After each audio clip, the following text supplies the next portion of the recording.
ಬೀದರ್ ಜಿಲ್ಲೆಯ ಹುಮ್ನಾಬಾದ್ ಕೈಗಾರಿಕಾ ಪ್ರದೇಶದಲ್ಲಿರುವ ಫ್ಯೂರೋಜನ್ ಲ್ಯಾಬ್ ಲಿಮಿಟೆಡ್ ಕಂಪನಿಯ ಕೆಮಿಕಲ್ ನೀರು ಸೋರಿಕೆಯಿಂದ ಪ್ರಿಯಾಂಕಾ ಪುಲ್ಲರ್ಸ್ ಅರ್ತ್ ಇಂಡಸ್ಟ್ರೀಸ್ನ ಸಾಮಗ್ರಿಗಳು ಹಾನಿಗೊಳಗಾಗಿ ಭಾರಿ ನಷ್ಟ ಉಂಟಾಗಿದ್ದು ಉತ್ಪಾದನೆ ಮಾರ್ಕೆಟಿಂಗ್ಗೆ ಭಾರಿ ಹೊಡೆತ ಬಿದ್ದಿದೆ ಅಂತ ಕಂಪನಿ ಮಾಲೀಕರು ಆರೋಪಿಸಿದ್ದಾರೆ.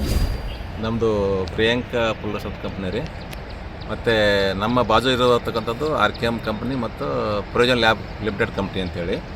ಆ ಫ್ಯೂರೋಜನ್ ಲ್ಯಾಬ್ ಕಂಪ್ನಿಯಿಂದ ನೀರು ಬರ್ತಕ್ಕಂಥ ನೀರಿನಿಂದ ನಮ್ಮದು ಒಳಗಡೆ ಇರ್ತಕ್ಕಂಥ ಮಟೀರಿಯಲ್ ಅಂದರೆ ಗೂಡ್ಸ್, ಫಿನಿಶ್ ಗೂಡ್ಸು ಮತ್ತು ಇತ್ತಿತರ ಒಂದು ನಮ್ಮಲ್ಲಿ ಇರ್ತಕ್ಕಂಥ ಸುಮಾರು ಒಂದು 35 ಟನ್ ಮಾಲ್ ರೆಟೇಲ್ ಸ್ಟಾಕ್ ಇತ್ತು. ಆ ಮಾಲೆಲ್ಲ ಪೂರ್ತಿ ನೀರಾಗ ಅದರಿಂದ ಅದು ಲಾಸ್ ಆಗತಕ್ಕಂಥ ಜೂನ್ ತಿಂಗಳ ಸುಮಾರು 9 ಲಕ್ಷ ಚಿಲ್ಲರೆ 19 ಸಾವಿರ ಇತ್ತು. ಆನಂತರ ಕಂಟಿನ್ಯೂ ಅಲ್ಲಿಂದ ಇಲ್ಲಿ ತನಕ ನಮಗೆ ಕಂಟಿನ್ಯೂ ಒಂದು ನೀರು ಬರ್ತಾಯಿಲ್ಲ. ನಾವೆಲ್ಲ ಪ್ರೊಡಕ್ಷನ್ ಮಾಡೋದು ಬಂದಾಗಿದೆ, ಪ್ರೊಡಕ್ಷನ್ ಮಾಡಿಲ್ಲ. ಇದಕ್ಕೆಲ್ಲ ಏನಪ್ಪ ಅಂದ್ರೆ ಕಾರಣ ಅಂದ್ರೆ ನಮ್ಮ ಪಕ್ಕದಲ್ಲಿ ಇರ್ತಕ್ಕಂಥ RKM ಕಂಪ್ನಿ ಮತ್ತು ಫ್ಯೂರೋಜನ್ ಲ್ಯಾಬ್ ಕಂಪ್ನಿಯವರು ಮಾಡ್ತಕ್ಕಂಥದ್ದು ಅನ್ಯಾಯ.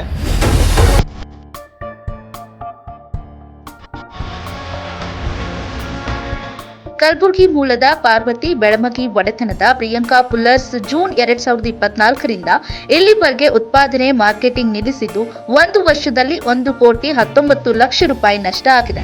ಲಾಸ್ಟ್ ಇಯರ್ಲಿಂದ ಅತಿಯಾಗಿದೆ ಅವ್ರದ್ದು. ಜೂನ್ 2024 ಜೂನಲ್ಲಿಂದ ನೀರು ಬಂದ ಮೇಲೆ ಎಲ್ಲ ಯೂನಿಟ್ ಪೂರ ನಮ್ಮ ಪ್ರೊಡಕ್ಷನ್ ಯೂನಿಟೇ ನಿಂತ್ಕೊಂಡ್ಬಿಟ್ಟಿದ್ವಿ. ಆ ಸಮಯದಲ್ಲಿ ನೀರು ಬಂದಾಗ ಪಕ್ಕದ ಕಂಪ್ನಿದವರು ಫ್ಯೂರೋಜನ್ ಲ್ಯಾಬ್ಸ್ ಪ್ರೈವೇಟ್ ಲಿಮಿಟೆಡ್ದವರು ಬಂದು ಎಂಪ್ಲಾಯ್ ಎಲ್ಲ ಬಂದು ವೀಕ್ಷಣೆ ಮಾಡ್ಕೊಂಡು ಇದು ನಮ್ಮ ನೀರೇ ಬರ್ತಾ ಇದ್ದೇವೆ ನಿಮ್ಮ ಹತ್ರ, ಇದು ಮುಂದೆ ಆಗ್ಲಂಗೆ ನೋಡ್ತಾ ಅಂತ ಹೇಳಿದರು. ಇಲ್ಲಿವರೆಗೂ ಏನೂ ಮಾಡೇ ಇಲ್ಲ ಅವರು.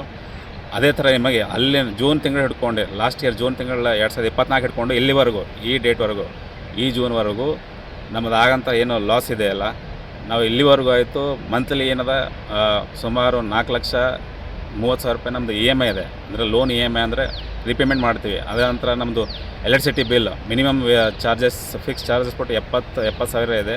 ಅದು ಬಿಟ್ಟು ಕರೆಂಟ್ ಬಿಲ್ ನಾವು ಯೂಸ್ ಮಾಡಿದ್ರೆ ಕರೆಂಟ್ ಬಿಲ್ ಬರುತ್ತೆ. ಅದೇ ನಂತರ ನಮ್ಮದು ಲೇಬರ್ದು ಮಂತ್ಲಿ ಮಿನಿಮಮ್ ಚಾರ್ಜಸ್ ಏನಿಲ್ಲ ಅಂದರೂ 2,70,000ವರೆಗೂ ನಾವು ಪೇಮೆಂಟ್ ಮಾಡ್ತೀವಿ ಲೇಬರ್ದು.